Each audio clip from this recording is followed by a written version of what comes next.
my sadly misguided members of the government and members of the House. As a member of the opposition side, I would first like to state outset, which is we totally disagree with today's motion, which is cyberspace isolates people more than connects them, because the efficiency in connecting through cyberspace is undeniable.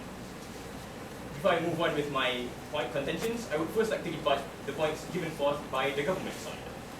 The first point given by the first speaker falls under the key phrase, illusion of being connected.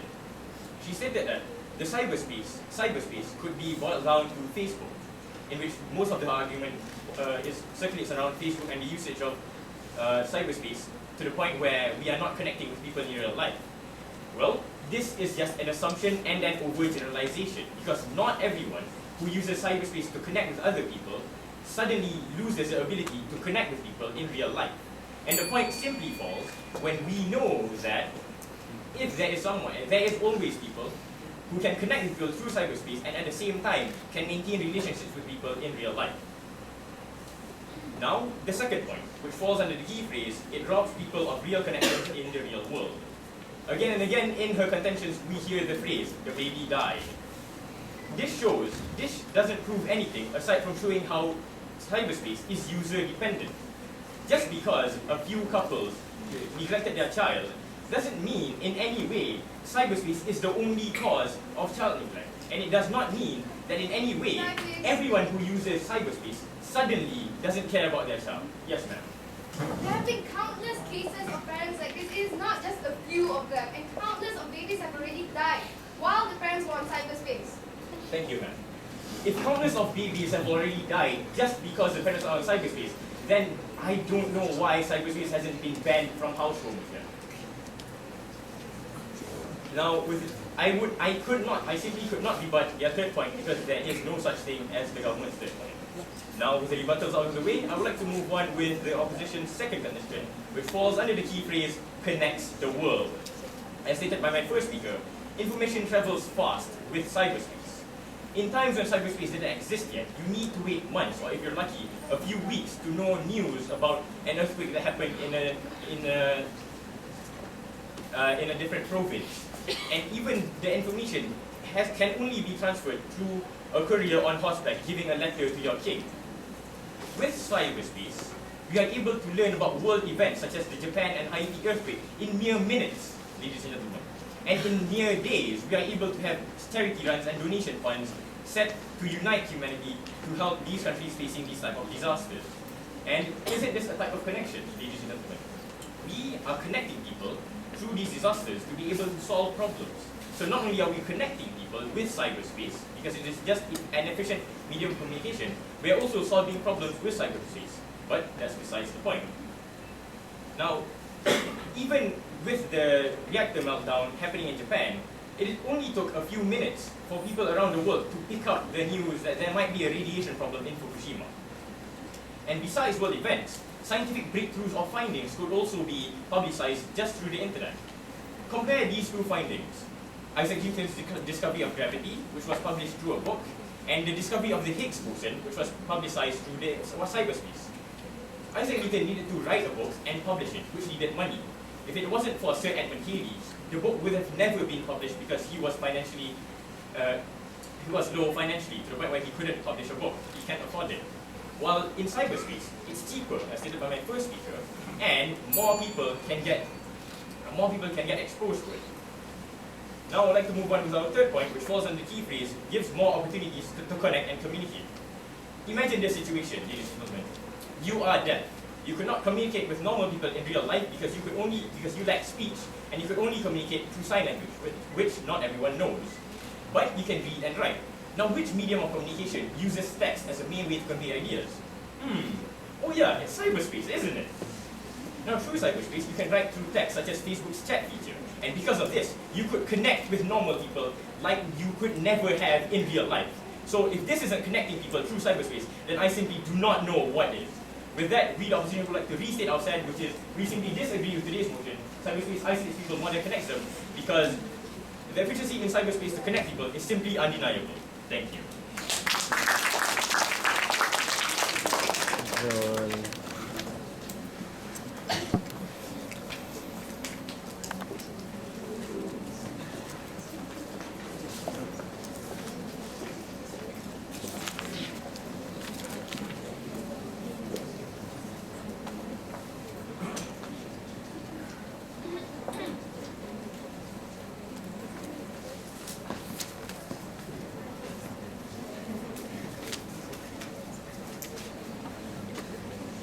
Here is it right? There's no third point.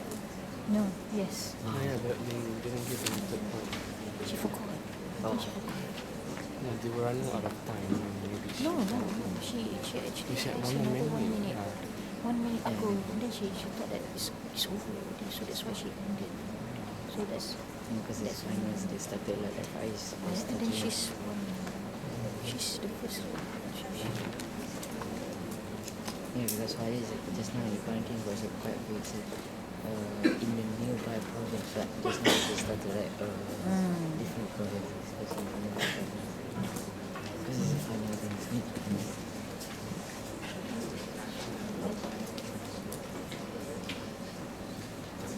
Thank you, Mr. Muhammad Faiz bin Muhammad Lokman.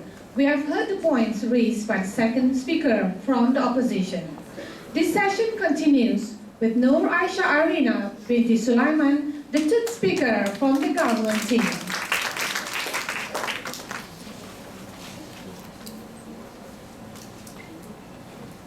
Good morning, I bid to Madam Speaker, efficient timekeepers, honourable adjudicators, worthy opponents of the opposition bench and comrades of the government bench and members of this very august house. I stand here today as the third speaker of the government team, here to wholeheartedly agree with today's motion that this house believes that cyberspace isolates people more than connects people.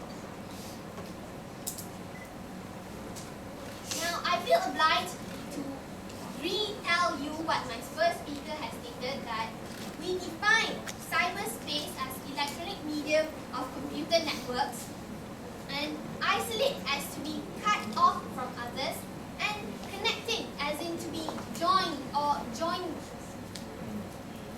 Now, ladies and gentlemen, I would like to rebut the points given by the government team. Their first speaker stated that cyberspace is a superior medium to communicate. It's cheaper. You can carry out business deals and all that through Skype, where you don't even have to travel and all that. Ladies and gentlemen, please look at the broader picture. Okay, you're Skyping at home. You yourself are in front of the computer. Do you not see how you are sitting in front of the computer alone, without people beside you? Does that not isolate you? Denied. Does that not isolate you? I mean, come on. It's not that hard to just travel and meet people. That is real connection. When you meet people. Denied. When you meet people. I mean, if you don't see the person face to face and you don't feel the human presence in it, ladies and gentlemen, when you see people, you'd want to know, to feel that human presence. I mean, if it lacks human presence, how is it connecting you? I mean, face to face on Skype is just my face, your face, and that's it. There's no other connection between them. Second speaker presented his points, which was gives more opportunities to communicate, such as deaf people being able to text and all that. Okay, ladies and gentlemen, let's look. Before cyberspace even existed, how did deaf people communicate?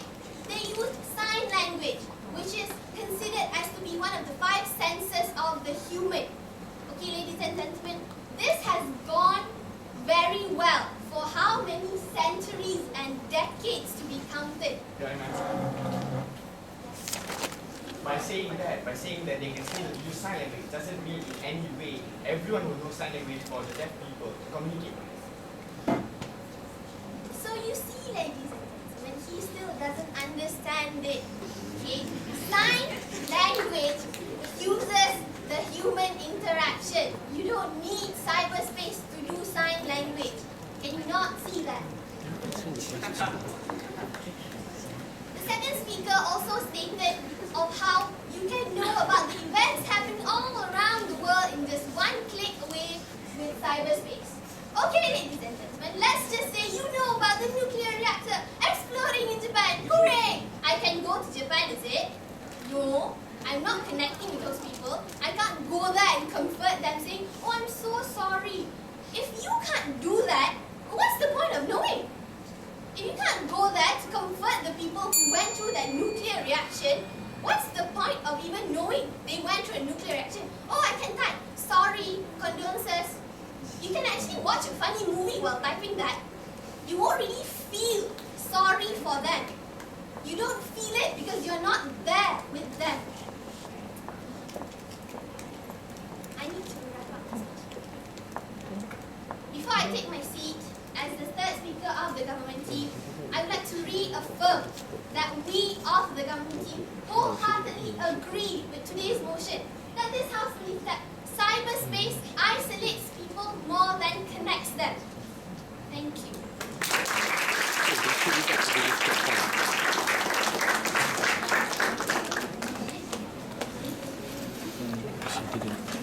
Yeah, I know. Okay. It's weird.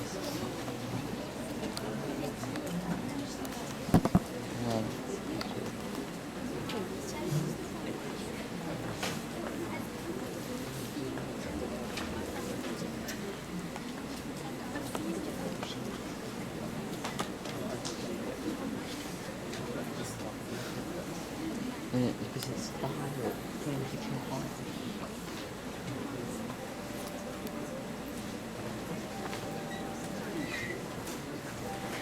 Hello, what's down there?